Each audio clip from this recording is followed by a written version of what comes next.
고대 명성이 있는 사람, 고대 명성이 있는 사람이라고 하는 어떤 한 부류의 사람들이 나옵니다. 그와 대조되는 사람은 9절 말씀에 나오는 사람입니다. 노아는 의인이요 당대 완전한 자라 그는 하나님과 동행하였으며, 이 두 부류의 사람들은 사실은 둘 다 명성이 자자한, 그리고 칭송받는 그런 어떤 명칭들이 사용되어진 그런 사람들입니다만, 그러나 사실은 전혀 다른 두 부류의 사람입니다. 인류의 역사는 아담과 하와 이후에 죄의 역사였었습니다. 아담과 하와가 선악을 알게 하는 나무의 열매를 따먹음으로 말미암아 죄를 짓게 되었습니다. 자, 그랬더니 죄는 죄를 낳게 되었습니다. 이 아담의 자녀들 가운데 가인과 아벨이 있었는데, 가인은 이제는 그만 동생 아벨을 죽여버리는 살인을 저지르게 되었습니다. 죄는 점점점 더 커져 나가게 됩니다. 가인의 자손 중에서 라멕이라고 하는 사람이 있습니다. 이 라멕이라고 하는 사람은 이제는 아예 소년을 죽여버리게 되는 그런 일들이 있게 되었습니다. 아담과 하와 이후에 죄는 점점 더 큰 죄를 낳는 그런 인류의 역사가 되었습니다. 자, 이런 모든 모습들, 이런 모습들을 오늘 본문 바로 다음에 있는 5절 말씀, 창세기 6장 5절은 이렇게 기록하고 있습니다. 여호와께서 사람의 죄악이 세상에 가득함과 그의 마음으로 생각하는 모든 계획이 항상 악할 뿐임을 보시고, 생각, 계획하는 모든 것이 점점점 악해지더라, 항상 악하더라 라고 하는 성경의 기록입니다. 오늘 본문 4절에 나와 있는 이 고대 명성이 있는 사람들은 바로 이 죄악의 족보를 따른 사람들을 이야기합니다. 4절 말씀에 당시에 땅에는 네피림이 있었고, 이 네피림이라고 하는 말은 거인족을 이야기합니다. 장부입니다. 힘이 셌고 고대 용사들입니다. 참으로 겉으로 보기에는 장대하고 힘세고 용맹하고, 그래서 이 사람들 바라볼 때 우와 대단하다라고 하는 명성이 따르는 사람들이었습니다. 네피림이 있었고, 그 후에도 하나님의 아들들이 사람의 딸들에게로 들어와 자식을 낳았으니, 여기 하나님의 아들들은 하나님을 경외하는 사람들을 대표해서 하는 말입니다. 그리고 사람의 딸들은 하나님을 경외하지 않는 사람들을 대표해서 사용한 말입니다. 하나님의 아들들이 사람의 딸들, 그들에게로 들어와 자식을 낳았다. 무슨 말이냐면 교류를 했다라는 말입니다. 하나님을 경외하는 사람들이 하나님을 경외하지 않는 사람들과 서로 뒤섞이게 되었더라라는 것입니다. 그러면서 그들은 무엇을 숭상하게 되었느냐면 소위 명성을 숭상하게 되었습니다. 그 명성이라고 하는 것이 네피림, 장부, 힘세고 키 크고 아주 그냥 이 용사고, 그리고 또 뭔가 아주 우락부락해서 뭔가 일을 해내는 그런 사람들, 그들을 숭상하게 되었다라는 겁니다. 그리고 그것이 명성이라고. 와, 우르락망할 만한 그런 명성이라고 사람들은 그렇게 살아왔더라는 겁니다. 그러한 사람들의 죄의 역사 가운데 이와는 전혀 대조되는 또 다른 명성 있는 사람이 등장합니다. 그 사람이 바로 노아입니다. 노아는 본문 9절 말씀에 의인이라고 소개되고 있습니다. 당대 완전한 자라고 소개되고 있습니다. 그가 이렇게 의인이고 당대 완전한 자가 될 수 있었던 단 한 가지 비결이 있다라고 한다면, 그는 하나님과 동행하는 사람이었기 때문이다. 오늘 본문 9절은 그렇게 우리에게 소개를 하고 있습니다.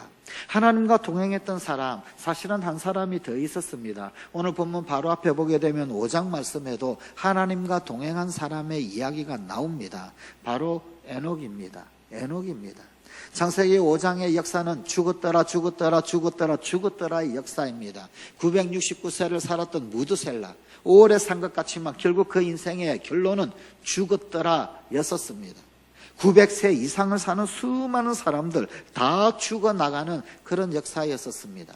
그러나 그 죽었더라의 역사 가운데서 유일하게 예외가 되었던 사람, 죽었더라의 역사에서 전혀 해당이 되지 않았던 사람, 살았더라의 역사를 가진 사람, 단 한 사람이 창세기 5장 나오는 그 사람들 중에 단 한 사람이 에녹이었습니다.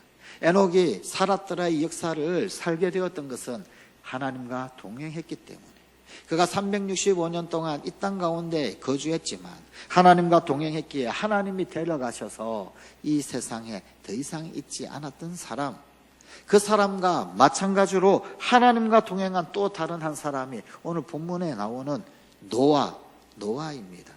이 노아를 통해서 하나님께서 하신 놀라운 일들이 있습니다. 그것이 바로 방주를 만드는 일이었습니다. 오늘 본문 13절입니다. 하나님이 노아에게 이르시되 모든 혈육 있는 자의 포악함이 땅에 가득하므로 그 끝날이 내 앞에 이르렀으니 내가 그들을 땅과 함께 벌하리라. 하나님께서 심판하시겠다라는 것입니다. 그러면서 노아에게 심판을 예고하시며 너는 이런 것을 행하라 라고 한 가지 분부하고 명령한 것이 방주를 지어라. 너는 방주를 지어야 하겠다라고 하는 명령을 내리십니다. 본문 14절입니다. 너는 고페르 나무로 너를 위하여 방주를 만들되.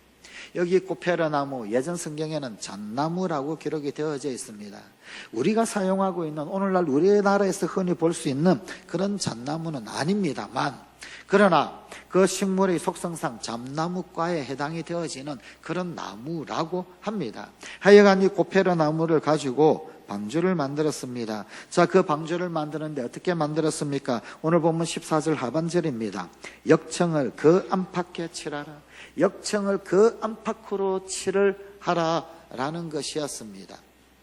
무엇을 말하는 것입니까? 방주를 만들기는 만드는데 물이 전혀 스며들지 못하도록 그렇게 잘 막아라라는 말이지요. 자, 그런데 이 말씀은 고대 명성이 있었던 사람들, 그리고 하나님의 아들들이 사람의 딸들과 서로 교류하며 혼인하며 결혼했던 그 사실들에 비추어 볼 때 우리에게 도전하는 교훈이 있습니다. 어떤 도전을 던지고 있을까요? 죄악과 교류하지 말라는 겁니다. 죄악이 이 방주 안에는 도저히 스며들지 못하도록 완전히 차단하고 막으라는 것입니다. 방주를 만들 때 역청을 안팎으로 발라서 이 방주 안에는 죄악이 전혀 들어오지 못하도록 그렇게 만들라는 분부입니다. 자, 이 방주는 어떤 방주였습니까? 본문 15절입니다. 그 길이는 300규빗, 너비는 50규빗, 높이는 30규빗입니다. 한 규빗은 손가락의 끝에서 발꿈치까지의 거리를 규빗이라고 합니다. 보통 히브리인들은 45cm에서 55cm 사이 정도, 대략 50cm를 전후해서 규빗으로 그렇게 보았습니다. 자, 그런데 이 방주의 크기가 30규빗이 되는 어마어마하게 큰 것이었습니다. 자, 그런데 이 방주 안에 들어갔던 사람은 얼마인가? 오늘 본문 이후에 홍수가 이 땅 가운데 나와 하나님의 심판이 진행되어졌을 때 노아의 가족 불과 8명. 여러분 한번 생각해 보십시오. 300, 500, 50, 30규빗이 되어지는 넓이라고 한다면 얼마나게 큰 그런 넓이 아니겠습니까? 그런 크기가 아니겠습니까? 그런데 그 큰 방주 가운데서 구원을 받았던 사람, 그 방주 안에 들어가서 생명을 얻었던 사람은 불과 8명밖에 없더라는 것입니다. 우리 주님 예수님의 말씀이 생각이 납니다. 멸망으로 인도하는 길은 그 길이 넓고 그 문이 넓다고 하신 예수님의 말씀. 그러나 생명으로 인도하는 그 길은 좁고 문이 좁은 문이라고 말씀하셨던 우리 주님 예수님의 말씀이 묘하게도 기억에 납니다. 방주는 참으로 크고 넓었지만 그러나 그 안에 들어가 정말로 구원을 얻었던 사람은 불과 8명에 불과하더라는 겁니다. 이 방주의 또 다른 특징이 어떤 특징입니까? 놀라운 특징이 있습니다. 본문 16절입니다. 거기에 창을 내되 위에서부터 한 규빗에 창을 내라고 주님은 분부를 하셨습니다. 자, 방주의 높이가 30규빗이나 됩니다. 그런데 20규빗 높이 되는 그곳에 창을 내라는 것입니다. 보통 창이라고 하는 것은 옆에 내는 것이지요. 우리 교회도 여기 보면 창문이 이렇게 있습니다만 옆을 보고 내는 것이 창입니다. 그런데 이 창은 참 묘합니다. 높은 곳에 저 위쪽에 창이 나 있습니다. 도대체 뭘 말하는 것일까요? 세상 바라보는 것이 아니라 물 넘치는 거 바라보는 것이 아니라 하늘을 바라보라는 것입니다. 하나님만 우러러 앙망하며 바라보는 그런 구조입니다. 그게 이 방주의 묘한 특성입니다. 이 방주는 또 다른 특성이 하나 더 있습니다. 이 방주는 노가 없습니다. 키도 없습니다. 돛도 없고 닷도 없습니다. 그냥 상자입니다.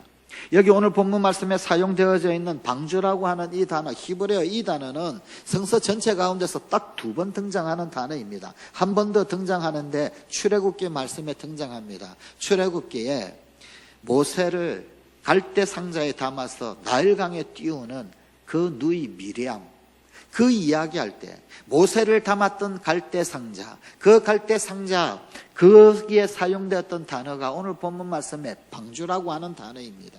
갈대 상자 역시 마찬가지 안팎으로 역청을 칠했습니다. 물이 스며들지 못하도록, 죄악이 스며들지 못하도록 역청을 칠했습니다. 이 갈대 상자 나일강에 떠내려와 보냅니다. 어디로 갈지 도저히 알 수가 없습니다. 사람이 조종할 수 있는 것도 아니고 그 방향을 어떻게 정할 수 있는 것도 아닙니다. 전적으로 하나님이 이리로 이끄시면 이리로 가는 것이고 저리로 이끄시면 저리로 가는 것입니다. 오늘 방주가 꼭 그와 같은 구조입니다. 어디로 갈는지 노를 저어서 혹은 키를 잡아서 혹은 아니면은 돛대를 혹은 아니면은 닻을 내려서 그 방향을 정하고 혹은 가는 것을 멈추고 갈 수 있는 것이 아닙니다. 오직 하나님이 이렇게 가라고 하면 이리로 가는 것이고 저리로 가라고 하면 저리로 가는 전적인 하나님의 인도에 하나님의 그 손에 맡겨진 것이 바로 이 방주입니다. 무엇보다도 중요한 이 방주의 특성이 있습니다. 방주의 특성은 19절 말씀입니다. 본문 19절 하반절에 너와 함께 생명을 보존하게 하되, 이 방주는 생명 보존하기 위해서 만들어졌던 것입니다. 얼마나 이것이 소중하고 중요했느냐 하면 한 번 더 강조하고 있습니다. 본문 20절 마지막입니다. 그 생명을 보존하게 하라. 생명을 보존하게 하라. 히브리어에서 동일한 단어, 동일한 문구가 반복되는 것은 강조용법입니다. 이 방주의 가장 소중하고 가장 중요한 기능은 생명 살리는 일, 생명 보존하는 일이더라 라는 것입니다. 성경학자들 그리고 신학자들은 이 방주를 오늘날의 교회에 비유한다고 그렇게 해석을 합니다. 이 방주는 바로 교회를 의미하는 곳이다 라는 겁니다. 도대체 교회는 어떤 곳이냐 라는 것입니다. 교회는 어떤 곳인가? 교회는 세상의 죄악의 물결이 감히 침범하지 못하는 곳입니다. 그래서 교회는 역청을 안팎으로 발라야 합니다. 성령의 역청을 안팎으로 발라야 합니다. 세상에 유행이 어떠하든 세상의 가치관이 어떠하든 세상이 다 그러한 길로 간다고 한다 할지라도 그것이 유행이기 때문에 그렇게 따라가는 것, 그게 교회가 아닙니다. 역청을 그래서 안팎으로 바르는 겁니다. 세상의 물결이, 세상의 죄악이, 세상의 세속적 명성이, 고대 명성 있는 사람들 그들의 명성이 이 방주 안으로 들어오지 못하도록 역청을 바르듯이 교회 역시 세상의 명성에 휩싸여 세상의 유행에 휩싸여 그것이 교회 안에 들어오도록 하는 것이 교회가 아닙니다. 그와는 완전히 구분되어져서 세상의 유행이 어떠하든 세상의 명성이 어떠하든 오직 하나님 경외하는 곳이 교회라는 것입니다. 교회는 도대체 어떤 곳입니까? 교회는 오직 하나님만 우러러 바라보는 것입니다. 창이 저 높이에 꼭대기에 그렇게 창이 나 있는 것처럼 오직 하나님만 우러러 앙망하며 바라보는 곳이 바로 교회입니다. 교회가 도대체 어떤 곳입니까? 교회는 많은 사람들이 올 수 있는 것처럼 문이 옆으로 나 있는 것처럼 그렇게 보이지만 그러나 이것이 이상하게도 아무나 들어오지 못하더라는 겁니다. 이 문은 옆으로 열렸습니다. 열려서 누구나 들어올 수 있습니다. 그런데 참으로 묘한 것은 그 큰 방주에 불과 8사람, 불과 노아의 가족 8명만 그 방주 안에 들어가서 구원을 얻더라는 것입니다. 오늘날 우리의 교회 역시 마찬가지, 문은 옆으로 나 있습니다. 그런데 이 문으로 다 들어오는 것이 아니더라는 거예요. 아무나 들어올 수 있는 곳이 사실은 아니더라라는 것입니다.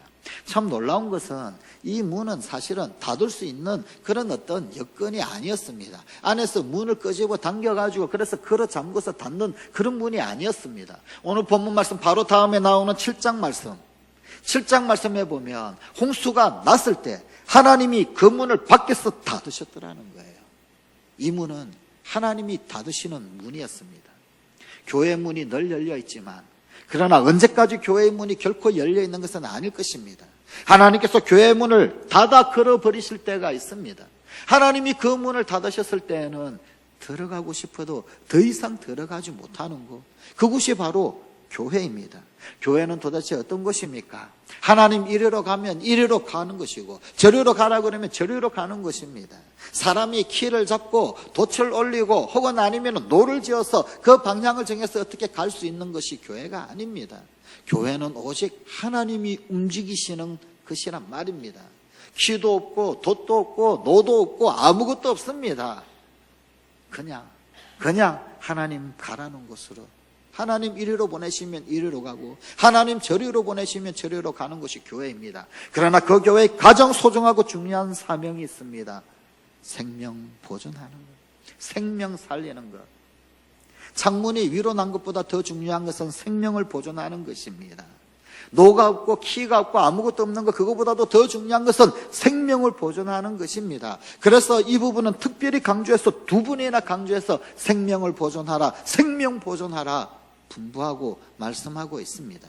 교회의 가장 소중하고 중요한 일은 무엇입니까? 생명 살리는 일입니다. 이 방주 안에 들어오면 사람이 사는 것입니다. 그 생명이 사는 것입니다. 이 땅 가운데 많은 사람들은 힘센 사람, 거인족, 장대한 사람이 명성 있는 사람이라고 우러러망합니다. 그러나 우리 하나님께는 명성 있는 사람이 그런 사람이 아닙니다. 하나님과 동행하는 사람, 노아가 하나님 앞에는 진정한 명성이 있는 사람입니다. 자, 이 방주를 도대체 누구에게 부탁했습니까? 그렇게 힘센 사람한테 방주를 부탁하면 좋지 않겠습니까? 얼마나 방주를 잘 만들겠습니까? 도끼질을 얼마나 잘하겠으며 톱질을 얼마나 잘하겠으며 나무들을 얼마나 잘 옮기겠습니까? 그러나 하나님은 고대의 용사들 네피렘의 후손들에게, 그 명성 있는 사람들에게 이 방주를 맡기지 아니하셨습니다. 아니요, 그 명성이 있는 그들은 방주를 맡기기에는 불합격의 사람들이었습니다. 누구에게 맡겼습니까? 노아에게 맡겼습니다. 왜 노아에게 맡겼을까요? 그는 하나님과 동행하는 사람이었기 때문입니다. 우리 하나님께 진정으로 명성 있는 사람이 도대체 누구입니까? 힘센 사람이 아닙니다. 아주 잘나 보이는 사람이 아닙니다. 아주 그냥 용사인 그런 사람이 아닙니다. 후대가 멀쩡한 사람이 아닙니다. 명성 있다라고 하는 사람은 아닙니다. 세상이 말하는 명성을 하나님은 눈도 깜짝하지 않으십니다. 하나님 앞에 진정으로 명성 있는 사람은 오늘도 뚜벅뚜벅 하나님과 동행하는 사람, 그리고 그 하나님과 동행하는 노아에게 방주를 맡기셨듯이 오늘날에도 하나님과 동행하는 사람들에게 하나님은 당신의 교회를 맡기십니다. 사랑하는 성광교회 여전도회 회원 여러분, 오늘 우리가 총회가 정한 여전도회 주일을 보내고 있습니다. 이 여전도회 주일은 1936년 제25회 총회 때 결의가 되어져서 1월 셋째 주일에 여전도회 주일로 지키자라고 하여 그 이후부터 지키게 되었습니다. 그럼 이 여전도의 주일이 도대체 왜 생기게 되었을까요? 1931년에 김순호라고 하는 여자 선교사님, 조선인으로서 최초의 여자 선교사가 산둥에 파송이 됩니다. 이분이 1931년에 중국 산동 지방에 파송이 되었고 그로부터 5년 동안 선교 사역을 잘 감당을 했습니다. 이분이 1936년 총회에 와서 그 선교의 결과 보고를 했습니다. 이 보고가 참 놀라운 것이었습니다. 교회가 도와준 것도 아니었고 총회가 파송한 것도 아니었었습니다. 그러나 전국에 흩어져 있는 각 교회의 여전도회, 그들이 십시일반 선교 헌금을 모으고 선교 후원을 하고, 그래서 그 김순호 선교사가 선교 사역을 아주 넉넉히 잘 감당한 그 보고, 그런데 이 보고가 온 총대들의 마음을 움직였습니다. 이것 그냥 두면 안 된다. 격려해야 한다. 이 좋은 일, 이 잘하는 일 더더욱 잘해야 하지 않겠나. 그래서 결의된 것이 여전도의 주일입니다. 매년 1월 셋째 주일은 여전도의 주일로 정하고 이 선교 정신을 기리라는 취지였었습니다. 여전도회가 도대체 어떻게 이 땅 가운데 생겼을까요? 조금 전에 예배 시작할 때 취지문 낭독을 하셨는데 거기에도 잘 나와 있습니다. 이신행이라고 하는 분, 1898년에 평양 널다리골 교회에서 여전도회를 창설을 하였습니다. 사실은 창설한 게 아닙니다. 나 혼자 예수 믿고 나 혼자 전도하기 힘드니까 옆에 야 김집사야 박집사야 나랑 같이 하자. 너 나랑 같이 전도하자. 너 나랑 같이 일 감당하자. 전도하는데 전도지도 필요하지요. 또 성경책도 나누어줘야 되겠지요. 그러니까 야 쌀 한 줌씩 들어가지고 우리 성경책 사자. 우리 전도지 만들자. 그래서 시작된 것입니다. 그때는 여전도회니 뭐 이런 타이틀도 없었습니다. 그 평양의 널다리골 교회가 1905년 평양 대부흥운동이 일어났던 장대현 교회입니다. 장대현 교회의 전신이 널다리골 교회입니다. 많은 사람들은, 그리고 많은 학자들은 평양의 대부흥운동, 그 장대현 교회로부터의 그 회개운동 이전에 원산회개운동이 있었고, 그 원산회개운동의 불꽃이 평양으로 와서 장대현 교회에서 일어나게 되었다라고들 이야기를 합니다. 그리고 그 일에 지대한 영향을 미치고 역할을 감당했던 것이 그 유명한 길선주 목사님이라고 그렇게 이야기들을 합니다. 그런데 어쩌면 우리나라에서 최초로 여전도회가 구성되고 조직되었던 곳이 널다리골 교회다라고 하는 것, 이 널다리골 교회가 장대현 교회의 전신이라고 하는 것은 우연의 일치라고 하기에는 너무 묘한 하나님의 섭리가 아닐까요?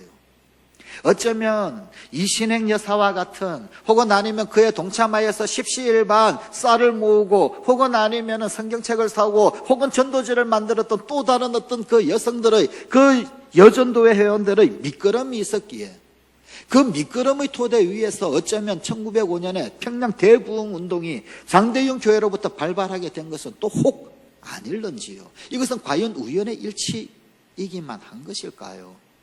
어쩌면 그 대부흥운동이 일어날 만한 그 토양들은 그 이전부터 계속해서 있어 왔는지도 모르겠습니다. 그렇습니다. 이 놀라운 일들, 어쩌면 1898년으로부터 계산을 하기 시작하면 여전도회는 이제 이 땅 가운데 122년째를 맞이하게 되는 것일지도 모르겠습니다. 우리는 총회가 정하기에는 83회 여전도회 주일을 지내는지는 모르지만, 그러나 최초로 생겼던 그때부터 계산을 한다면 121년을 훌쩍 넘은 122년이 되고 있지 않습니까? 그렇다면 이것은 하나님 앞에 얼마나 소중하고 얼마나 귀중한 역사이겠습니까? 그리고 이것이 얼마나 소중했길래 성교의 열매들이 나타나고 총회에서 감동을 받고, 그래서 총회에서 여전도회 주의를 지키자고 결의까지 하게 되었습니까? 우리 총회에 여러 기구들이 있습니다. 그 가운데서 이 교육자원부 산하에 평신도 지도위원회가 있습니다. 평신도 지도위원회 산하에 전국 남성교회 연합회, 그리고 전국 여전도회 연합회가 지도를 받게 되어져 있습니다. 교회 총회에서도 관심을 두고 살피고 그래서 지도하겠다라는 겁니다. 그러나 여전도회가 워낙 잘하기 때문에 웬만하면 총회에서 여전도회 보고 이래라 저래라 말을 하지 않습니다. 신학적인 문제가 일어난다든지, 혹은 아니면은 그 어떤 이것은 도저히 거기를 정도를 벗어난 것이다라고 할 만한 그런 일이 아니라고 한다면 웬만하면 여전도에서 주제 정하는 것까지도, 혹은 아니면은 각 회장마다 이 방향을 정하고, 혹은 아니면은 어떤 사역을 감당하고 하는 부분에 대하여서 웬만하면 그대로 인정을 해줍니다. 워낙 스스로들 잘 해왔기 때문에 인정을 해주고 있는 것입니다. 그러나 여러분, 오늘날 우리가 83회 여전도회 주일을 맞이한다, 잘 해왔다라고 그렇게 스스로 자화자찬만 하지는 마십시다. 오히려 여전도회 주일을 맞이하여서 우리 자신들을 다시 한번 되돌아보실 수 있는 거룩한 기회가 되십시다. 사실 83회 여전도회 주일, 명성이 자자한 것이지요. 아니 122년의 역사라고 한다면 엄청난 명사, 우리 교회 역사보다도 훨씬 더 긴 그런 역사를 가지고 있는데 얼마나 명성이 있겠습니까? 그런데 그 명성이 도대체 어떤 명성일까요? 오늘 본문 말씀 4절에 나오는 그런 명성이라고 한다면 이 명성은 걷어내어야 하지 않겠습니까? 그들은 용사라, 고대의 명성이 있는 사람들이었더라. 크기를 자랑하고 힘센 걸 자랑하고 권력을 자랑하고 훤칠한 것을 자랑한다면 여러분 그것은 아무 소용없는 명성입니다. 하나님 별로 기뻐하시지 않는 명성입니다. 그러나 하나님과 동행하는 명성이라고 한다면 노아처럼 하나님과 동행하는 그러한 하나님 원하시는 명성이라고 한다면 하나님께서는 교회를 부탁하실 것입니다. 방주를 노아에게 부탁하셨던 것처럼 오늘날 교회를 부탁하실 것입니다. 이 83회 여존대 주일을 맞이하며 하나님과 동행하는 그런 우리 성광의 여존대회가 되십시다. 이름은 참 소중한 것입니다. 이름에는 정체성이 담겨 있기 때문입니다. 왜 이름을 여전도회라고 했을까요? 여전도회 사업 중에서 가장 소중하고 중요한 제일 첫 번째 사역이 무엇일까요? 선교입니다. 선교 때문에 이 땅에 여전도회가 태동되었습니다. 선교 때문에 총회가 여전도회 주의를 명명했었습니다. 그렇다면 가장 소중한 오늘 본문 말씀 가운데서도 생명 보존하라 라고 말씀하시고 분부하셨던 것처럼 그 교회 사역 가운데 가장 소중한 생명 살리는 일, 오늘 그 일의 명성이 자자한 그런 여전도회 되십시오. 알렉산더 대왕이 있을 때였었습니다. 어떤 한 병사가 탈영을 했습니다. 탈영병 죽여야 하겠습니다. 그런데 그 탈영병 사형 집행 전에 그만 알렉산더 대왕 눈에 띄었습니다. 물었어요. 너의 이름이 무엇이냐? 그 탈영병이 공교롭게도 그의 이름을 이렇게 이야기했습니다. 제 이름은 알렉산더입니다. 대왕이 깜짝 놀랐어. 뭐라고? 내 이름이 무엇이라고? 저의 이름은 알렉산더입니다. 알렉산더 대왕은 이렇게 이야기했습니다. 야 이놈아, 너의 이름을 바꾸든지 아니면 알렉산더답게 행하라. 이름은 우리의 가치를 대변합니다. 이름은 우리의 정체성을 대변합니다. 사랑하는 성광 여전도회 회원 여러분, 전도하십시다. 왜 우리 이름이 여전도회인지, 왜 여전도회라고 하는 이름을 가지고 있는지, 그 여전도회 이름에 부합하는 그 일을, 사역을 감당하십시다. 여전도회 3대 주요 사역이 있습니다. 선교, 교육, 봉사. 여전도회는 선교하고 교육하고 봉사하기 위한 취지로 구성되어져 있습니다. 그 제일 첫 번째 사역이 선교입니다. 선교하니까. 그래서 여전도회라고 하는 이름을 지어준 것 아닙니까? 선교하는 여전도회, 교육하는 여전도회. 이신행 여사가 여전도회를 조직했을 그 1898년경에는 사실은 여자 성도들 가운데 문맹이 많았습니다. 그들은 성경 읽고 찬송 부르다가 글을 깨우쳤습니다. 뿐만 아니라 성경 공부를 했습니다. 그때는 여자들에게서는 교육이라고 하는 것이 없었습니다. 그런데 교회 안에서는 여자들에게 교육을 시켰어요. 여전대에 와서 배웠다란 말입니다. 그 교육 전통이 아직도 남아있잖아요. 아직도 해마다 연초가 되면 여전대 회관에 올라가가지고 배워야 되잖아요. 그 교육의 전통입니다. 문맹을 깨트려버렸던 교육, 하나님 말씀 교육, 성경 교육, 교회에서 배웠던 교육입니다. 여전대 사역의 중요 세 번째 사역 요소가 뭡니까? 봉사입니다.